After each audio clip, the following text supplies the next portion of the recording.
চেকের যে পরনের কাপড় চোপড় এগুলো হচ্ছে আমাদের কাছে পাঠাইতে হবে।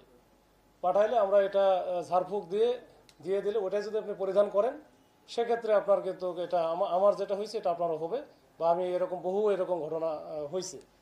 তার সাথে সাথে যেটা ছোট্ট একটা বিষয় ছিল, এটা কিন্তু প্রথমে বলে নাই যে স্বর্ণের বিষয় কিন্তু এড়িয়ে গেছে আর কি প্রথম দিকে। তো ওই সময় বলছে যে পাঠানোর আগে আপনি একটা কাজ করেন, ৬,১০০ টাকা পাঠায়, এখানে অনেক কিছু লাগবে, ঝাড়ফুঁক দিতে গেলে তো অনেক কিছু কিনতে হয় আমাদের। তো তখন সে বিশেষ করে ৬,১০০ টাকা পাঠাইছে তার এক বিকাশ নাম্বারে। তো বিকাশ নাম্বারে পাঠালো। এরপরে আবার তার সাথে পরে আবার যোগাযোগ করে বলো যে ব্যবহার্য সামগ্রীর মধ্যে তো স্বর্ণ আছে আপনার, তো স্বর্ণ তো থাকার কথা আপনার কাছে, তাহলে এই স্বর্ণগুলো পাঠিয়ে দিয়ে। তখন সে প্রথমে ১০ ভরি স্বর্ণ পাঠাইছে। মাঝখানে ১৫ দিন ১০-১৫ দিন গ্যাপ হয়ে গেছে, এর মধ্যে তো কোনো কিছু হয় না। এখন এই মহিলা যিনি ভিকটিম আফরোজা হোসেন, তো উনি বলেন যে আমার এর মধ্যে তো কোনো লক্ষণ দেখতেছি না, বা ১ মাসের কাছাকাছি হয়ে গেছে। তখন বললো যে এর মধ্যে মনে কিছু ঘাপলা আছে, আপনি যে ১০ ভরি স্বর্ণ পাঠালেন, তো এটা মনে হয় সব পাঠান নাই, আরও মনে হয় বাকি আছে।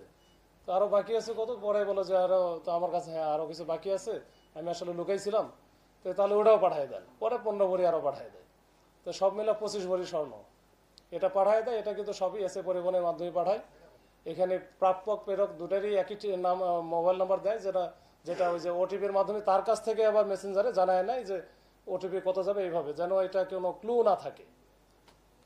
ক্লু তো একটাই, সেটা হচ্ছে যে পাঠাচ্ছে বা আফরোজা হোসেন যে ভিকটিম, তার মোবাইল নাম্বার, এ তো পুলিশও জানবে না, কেউই জানবে না। তো যাই হোক, এরকম একটা ঘটনা ঘটার পরে যখন সব মিলে ২৫ ভরি স্বর্ণতে সে দিল তখন, এবং ৬,১০০ টাকা দিল, দেওয়ার পরে সে বুঝলো যে আসলে সে প্রতারণার শিকার হয়েছে। মেসেঞ্জার গ্রুপ বন্ধ হয়ে গেছে, মানে যেটা যেটা সে যোগাযোগ করতেছিল সবগুলো ব্লক করে দেওয়া।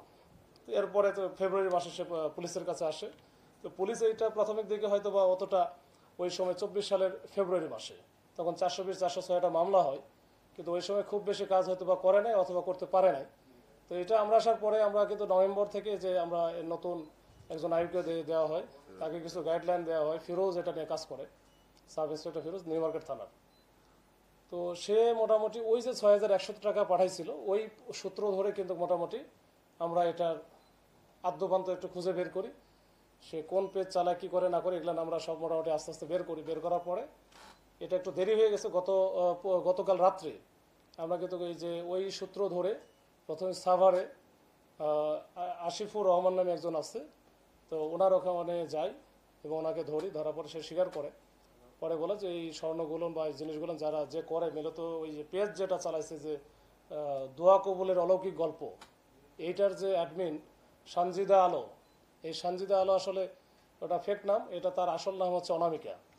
তো এই অনামিকা আবার যে মোহাম্মদপুরে যে বসিলা হাউজিংয়ে থাকে, তো ওইখানে নিয়ে আসার পরে অনামিকার বাসা তো ওইখানে দেখলাম যে তারা স্বামী স্ত্রী মিলে একসাথে থাকে এবং তাদের বিরাট আলিশান কারবার, আইফোন ব্যবহার করে, তারপরে স্যামসাং আলট্রা, যেটা S Ultra 24 লেটেস্ট, বা আইফোন প্রো ম্যাক্স যেটা যে 16 সেটা ব্যবহার করে। তো যাই হোক, তো কোনো চাকরি বাকরি কিছুই নাই, তার সুন্দর সংসার চলতেছে। তো তার কাছ থেকে মোটামুটি আমরা সব মিলে ৮৫ ভরি স্বর্ণ পাই। আর ২৬ ভরির মতো থাকে পাওয়া যায় হচ্ছে ওই যে বালা, যেটা কপারযুক্ত বালা, আর অন্যান্য। এই বলতে পারেন যে ২৫ ভরি দিলাম, আবার এখানে আবার অলৌকিক কোনো কিছু ঘটলো নাকি যে ৮৫ হইলো কেমনি। আসলে এটা সে বিভিন্নভাবে আরও এরকম বহু প্রতারণার মাধ্যমে এগুলো অর্জন করেছে। তো এটা ব্রিফিং করার আসলে উদ্দেশ্য হচ্ছে আমরা যে বিপুল পরিমাণে যে এই যে স্বর্ণ অলঙ্কার যে আমরা উদ্ধার করলাম, বা এর সাথে টাকা পয়সা, নগদ টাকা ৩.৫ লাখ টাকার মতো ছিল। তো এই সব মেলা এইটার উদ্দেশ্য হচ্ছে এই যে আমরা বিভিন্নভাবে অনলাইনের যে ফেক পেজের মাধ্যমে, গ্রুপের মাধ্যমে বা আইডির মাধ্যমে আমরা প্রতারণার শিকার হচ্ছি, এইটা আসলে একটু সচেতন হওয়া সবার দরকার। সচেতন না হলে এভাবে কিন্তু হতেই থাকবো। আর ২ নম্বর হচ্ছে যে আমরা যখন এটা করতে কোনো কিছু একটা সিদ্ধান্ত নেওয়ার আগে যদি পরিবারের সবার সাথে একটু আলোচনা করে সিদ্ধান্ত, এরকম বড় বড় সিদ্ধান্তের ক্ষেত্রে একটু ওই যেটা এই মামলার যে ভিকটিম আফরোজা হোসেন, উনি যদি তার স্বামীকেও বলতো তাহলে কিন্তু এই ঘটনা মনে হয় হতো না। তো এরকম আসলে এটা এই সচেতনতা বাড়ানো দরকার।